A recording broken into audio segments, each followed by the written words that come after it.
السلام عليكم، اللهم صل وسلم على سيدنا محمد. بما ان الصيف دخل علينا بشدته يبقى مفيش غير العصاير المتلجة الفريش نعملها في البيت. هنحضر مع بعض النهاردة عصير المانجا والتين الشوكي. انا عندي 2 مانجا سكري ومعايا تين شوكي. طبعا التين الشوكي فوائده عظيمة جدا جدا جدا. طبعا حلوة قوي لمرضى القلب وللسكر وبيخفض مستويات السكر في الدم. طبعًا هاضيف له المانجا السُكّري لإني أقلل في نسبة الأملاح. طبعًا أنا حاطاها هنا بقشرتها علشان عايزة قوام العصير بتاعي يبقى تقيل، ما يبقاش إن هو خفيف.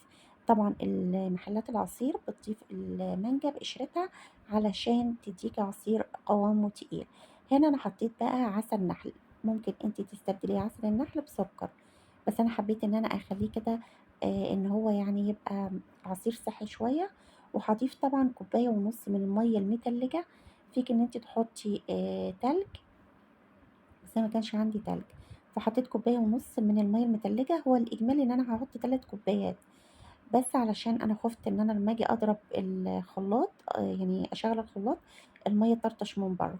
فحطيت كمية صغيرة من المَيّة وبعد كده هافتح الخلاط تاني وهاشوف مستوى العصير في الشفشق عامل إزاي. وبعد كده هاضيف الكوباية ونُص التانية وهاضيف معاها معلقتين من عسل النحل تاني علشان الطعم يبقى حلو.